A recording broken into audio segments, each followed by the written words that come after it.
আৰু এখন গাঁও এৰা কছাৰী গাঁও, গাঁৱত কছাৰী হচলৈও নাই। ভাবক। গতিকে এইখন অসম আৰু তেখেতক ৰাভা আদৰণে আদৰণি জনাবলৈ মই আহ্বান জনাইছোঁ। আৰু আমাৰ আজি সভাত আহি উপস্থিত হোৱাৰ কাৰণে গোৱালপাৰা জিলাৰ আমাৰ ছাত্ৰ সন্থাৰ আৰম্ভণি স্বৰূপে তেখেতক মেমেণ্টখন প্ৰদান কৰাৰ কাৰণে মই আহ্বান জনাইছোঁ। আহিছে আপোনালোকৰ সমাজখনৰ পৰা ওলাই আহিছে, পবিত্ৰ ৰাভা ওলাই আহিছে, এইমাত্ৰ আহি পাইছে, এওঁলোক ওলাই আহিছে। কিন্তু আমাৰ এই সমাজখনৰ পৰা আৰু লাগিব, কি লাগিব কওকচোন? আমাক লাগিব IAS অফিচাৰ লাগিব, আমাক IPS অফিচাৰ লাগিব, গম পাইছেনে? আমাক ভাল বুদ্ধিজীৱীও লাগিব, সাহিত্য কৰ্মত নিজকে নিয়োজিত কৰিব পৰা ভাল বক্তাও লাগিব। অন্তত আমি ভাল শিল্পীও বিচাৰোঁ। শিল্পী, মই গায়ক গায়িকাৰ কথা কোৱা নাই, মই শিল্পীৰ কথা কৈছোঁ। ভাল শিল্পীও আমি বিচাৰোঁ।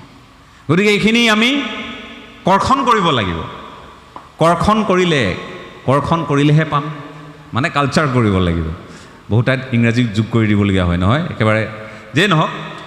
গতিকে মই সেইকাৰণে কৈছোঁ যে আমি পিছ পৰি থকা নাছিলোঁ, পিছ পৰি আৰু নাথাকোঁ। অকণমান হয় কক্ষচ্যুত হৈছোঁ মানে আমি মূল পথৰ পৰা আমি অকণমান বিচলিত হৈছোঁ। পথাৰখন এৰি দিছোঁ, কম দামত পাইছোঁ, বাইক এখন কিনিব লাগে, মোৰ ল'ৰাক বাইক দি পঠিয়াব লাগে কলেজলৈ। গতিকে মই মাটিডৰা বিকি দিলোঁ। কাক বিকিলোঁ? হাল যাৰ হাতত হালখন আছে, যি গোটেই 12 মাহে খেতি কৰে, তাক বিক্ৰী কৰি দিছোঁ। আৰু তাৰ পাছত হায়ৈ বিয়ৈ কৰিছোঁ যে ইয়ালৈ মোৰ মাটিৰ আগ্ৰাসন চলিম। বুদ্ধিৰে চলোৱা আগ্ৰাসন আছেই। আকৌ এই ধৰণে আপোনাৰ আৰ্থিক দুৰৱস্থা বুজি বা আপোনাৰ প্ৰয়োজনীয়তা বুজি আপোনাক কুঙা কৰা সেই বুদ্ধিখিনিও আছে। আহোঁতে বাট পথবোৰ ঘূৰি ফুৰোঁতে বিশেষকৈ নামনি অসমত অনুভৱ কৰা হয় কথাখিনি। মোক বহুতে বেয়া পায়, মই ষ্ট্ৰেইট ফৰৱাৰ্ড কথা কওঁ। মোৰ কাৰণে মোৰ জাতিটো আটাইতকৈ আগত, প্ৰতিটো জনগোষ্ঠী, খিলঞ্জীয়া জনগোষ্ঠী আটাইতকৈ আগত। তেওঁলোকৰ স্বাৰ্থৰ বাহিৰে মোৰ আৰু বেলেগ কথা নাই। ক'ব পাৰে মোক মানুহে যে বেছি তেওঁ মানে অকণমান ৰিজনেলিজিমত বিশ্বাস কৰে, মই কৰোঁ।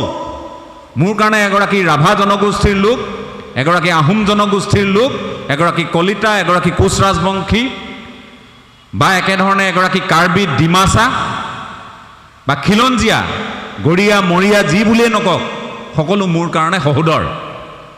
আৰু সেইকাৰণে প্ৰতিগৰাকী সহোদৰৰ ভৱিষ্যত দিন যাতে সুৰক্ষিত হয়, নিৰাপদ হয়, মই আজি সুযোগ বুজি কথাখিনি কৈছোঁ যে আমি তেনে চিন্তাৰে ব্ৰতী হ'ব লাগে। মাটি যাকে তাকে বিক্ৰী নকৰিব। মাটি এতিয়া সোণ কি হীৰাতকৈও বেছি মূল্যৱান। মাটি বিক্ৰী নকৰিব, মাটি বিক্ৰী নকৰিব দেই, মাটি বিক্ৰী নকৰিব। আৰু আপোনালোকৰ আটাইতকৈ সুবিধা যে আপোনালোক জনজাতীয় মৰ্যাদাৰে যিহেতু আপোনালোক আছে, গতিকে আপোনালোকৰ এলেকাত সেই মাটি বিক্ৰী কৰাৰ কিছুমান ইয়াত সীমাবদ্ধতা আছে বা নীতি নিয়ম আছে, সেইখিনি আছে। এক তৎসত্ত্বেও এই যে লিজত দিয়া কাৰবাৰ এটা হয় নহয়, লিজত দিয়ে যে, এইটোৰ পৰাও সাৱধান। গমেই নাপাব কেতিয়া আপোনাৰ হাতৰ পৰা পিছলি গ'ল, গমেই নাপাব। জনজাতীয় সংৰক্ষিত এলেকাৰ মাটি গৈ কেনেকৈ অসংৰক্ষিত এলেকাত সোমাবগৈ কেতিয়াবা গমেই নাপাব। মই একেবাৰে খোলাখুলি কথা কৈছোঁ। কালি মই এগৰাকী ব্যক্তিক পালোঁ, মোক বহুত দিনৰ পৰা ফোন কৰি আছিলে, বহু দিনৰ পৰা ফোন কৰি তেখেতে মোক ক'লে যে মই আপোনাক এবাৰ লগ ধৰিব লাগে। মই বোলো কিয়? যে নহয় আপুনি অন্ততঃ খিলঞ্জীয়া মানুহখিনিৰ পক্ষত থাকে। মই কোনো সাম্প্ৰদায়িক উত্তেজনা বিয়পোৱাৰ কথা কোৱা নাই, মোৰ স্বাধিকাৰৰ কথা কৈ আছোঁ, খিলঞ্জীয়া মানুহৰ কথাখিনি মই কৈ আছোঁ। তাৰ পাছত আৰু এখন গাঁও এৰা কছাৰী গাঁও, মানে তাত সেই এৰা কছাৰী গাঁৱত কছাৰী হচলৈও নাই। ভাবক। গতিকে এইখন অসম আমিতো কাহানিও কল্পনা কৰা নাছিলোঁ। আমি এতিয়া অনুভৱ কৰোঁ যে আমি ক'ৰবাত নহয় ক'ৰবাত, মই কোৱা নাই যে অস্ত্ৰ শস্ত্ৰ লৈ ষ্টেণ্ড গান লৈ আমি যাব লাগিব, কিন্তু প্ৰথম হ'ল আমাৰ এই বুদ্ধি কৰ্ষণ কৰিব লাগিব। আমি অধ্যয়ন কৰিব লাগিব, নিজৰ অধিকাৰৰ বিষয়ে, আইনৰ বিষয়ে, সংবিধানৰ বিষয়ে আমি জানিব লাগিব। আপোনালোকৰ ইয়াত প্ৰচলিত আইন কি, ষষ্ঠ অনুসূচীভুক্ত হ'লে কি কি হ'ব, কি কি নহ'ব, এইখিনি সন্দৰ্ভত আপোনালোক সজাগ হ'ব লাগিব, প্ৰথম কথা। দ্বিতীয় কথা, সংবিধানে আমাক কি কি অধিকাৰ দিছে সেইখিনি বুজিব লাগিব।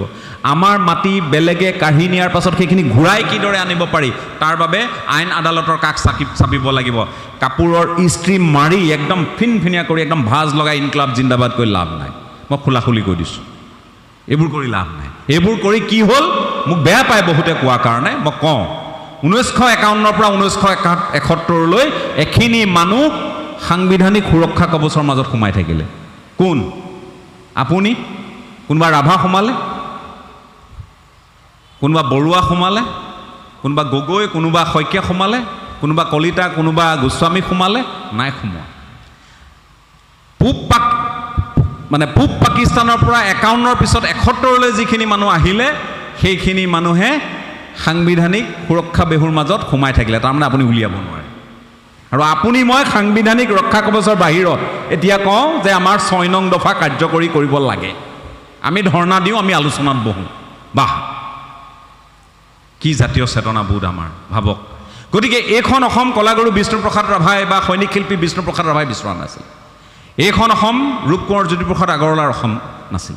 এইখন ৰসৰাজ লক্ষ্মীনাথ বেজবৰুৱাৰ অসমো নাছিল, পদ্মনাথ গোহাঁই বৰুৱাৰ অসমো নাছিল। এইখন অসম তেওঁলোকৰ চিন্তাৰ অসম নাছিল। তেওঁলোকৰ চিন্তাৰ অসমখন আছিল যাতে অম্বিকাগিৰি ৰায়চৌধুৰীয়ে কোৱাৰ দৰে পথাৰ আমাৰ, বজাৰ আমাৰ, আৰু সকলো স্তৰত অসমীয়াৰ দপদপনি, খিলঞ্জীয়াৰ দপদপনি, যিখিনি আমি সাৰোগত কৰি আগবাঢ়িব পৰা নাই। গতিকে আমি কলাগুৰুক কেৱল কেইটামান বিষয়ৰ ওপৰত সীমাবদ্ধ কৰি ৰাখি আলোচনা কৰিলে নহ'ব। এই কথাবোৰো আনুষংগিক কথা, এই কথাবোৰ বিচাৰলৈ আহিব লাগে, এই কথাবোৰ বিবেচনালৈ আহিব লাগে। মই কোনো কলাগুৰু বিষ্ণুপ্ৰসাদ ৰাভাক সন্মান জনাবলৈ, ভাল পাবলৈ বা তেওঁলোকৰ চিন্তাধাৰাক মই সোঁৱৰণ কৰিবলৈ, ৰূপ কোঁৱৰ জ্যোতিপ্ৰসাদ আগৰৱালাৰ বিচাৰধাৰাক মই সন্মান কৰিবলৈ বা নটসূৰ্য ফণী শৰ্মা, সুধাকণ্ঠ, ডক্টৰ ভূপেন হাজৰিকা, আনহে নালাগে জুবিন গাৰ্গ পৰ্যন্ত মই তেওঁলোকক শ্ৰদ্ধা কৰিবলৈ মই কোনো এটা ৰাজনৈতিক দলৰ অনুগামী হোৱাৰ প্ৰয়োজনো নাই, কোনো ৰাজনৈতিক বিচাৰধাৰাৰে সম্পৃক্ত হোৱাৰো প্ৰয়োজন নাই। কি বিচাৰধাৰা তেওঁলোকৰ আছিল সেইটো পৃথক কথা, কিন্তু এটাই মোৰ চিন্তা, এওঁলোক হ'ল খাটি অসমীয়া। খাটি অসমীয়া, অসমৰ কাৰণে চিন্তা কৰা মানুহ, জনগোষ্ঠীয় পৰিচয়ৰ ঊৰ্ধত গৈ কাম কৰা মানুহ, সামগ্ৰিকভাৱে জাতিটোৰ উত্তৰণ আৰু বিকাশৰ কাৰণে কাম কৰাৰ মানুহ, ভাষা সাহিত্য চহকী কৰা মানুহ, গীতি সাহিত্য চহকী কৰা মানুহ, আমাৰ সম্পদ সম্ভাৱনাৰ কথা কোৱা মানুহ, হালোৱা সজোৱাৰ কথা কোৱা মানুহ, মুক্তিকামী জনগণৰ, নিষ্পেষিত জনগণৰ কথা কোৱা মানুহ। গতিকে অসমীয়া হিচাপে আমি এইসকল আমাৰ পূৰ্বসূৰীক আমি সদায় সশ্ৰদ্ধ সোঁৱৰণ কৰিব লাগে। জাতিটো উদ্বুদ্ধ হ'ব। বহু কথা ক'বলগীয়া থাকে এনেধৰণৰ অনুষ্ঠানত, আজি বহু লোক ইয়াত সমবেত হৈছে, কিন্তু সময়ৰ সীমাবদ্ধতালৈ চাই মই কথাৰ পৰিসৰ কমাই আনি মাথো এটাই ক'ব খোজোঁ যে আমাৰ ভৱিষ্যত প্ৰজন্মটোক এইসকল মনীষী সন্দৰ্ভত জ্ঞান দিয়াত অকণো কৃপণালি নকৰিব। অকল তেওঁলোকক বিলতে হালিছে ধুনীয়া পদুমী বা তেওঁলোকৰ যি গীতি সাহিত্য এইখিনিৰ লগত পৰিচয় কৰাই দিয়াৰ বাহিৰেও তেওঁলোকৰ জাতিটোৰ প্ৰতি থকা টান আৰু দায়বদ্ধতাক যাতে আমি তেওঁলোকৰ অন্তৰত এক বীজ আকাৰে ৰোপণ কৰিব পাৰোঁ। ল'ৰা ছোৱালীয়ে যাতে আপোনাক সোধে যে কোন আছিল তেখেত, কণমানিটোৱে যাতে সোধে আৰু আপুনিও যাতে তপৰাই ক'ব পাৰে, তাৰ বাবেওতো আপুনি পঢ়িব লাগিব, নালাগিব জানো? তাৰ বাবেওতো আপুনি বুজিব লাগিব। গতিকে সেইধৰণে যাতে আমি সকলোৱে এক সমৰ্পিত মনোভাৱেৰে এই জাতিটোৰ কাৰণে আমি সকলোৱে কাম কৰোঁ। এটা দিনত সকলো দিশ সামৰি নিশ্চয় কথাবোৰ সম্ভৱ নহয়, আৰু কেনেকৈ আগবঢ়াই নিব পাৰি এই কথাখিনি নিশ্চয় চিন্তা কৰাৰ প্ৰয়োজন আছে। এইখিনি কথাকে কৈ মই পুনৰবাৰ আপোনালোকৰ প্ৰতি কৃতজ্ঞতা প্ৰকাশ কৰি কলাগুৰু বিষ্ণুপ্ৰসাদ ৰাভাক আজি মৃত্যু দিৱসত শ্ৰদ্ধাৰে সোঁৱৰণ কৰি আমাৰ যি দুআষাৰ সেইখিনি ইমানতে সামৰণি মাৰিছোঁ। ধন্যবাদ। বহুত ধন্যবাদ।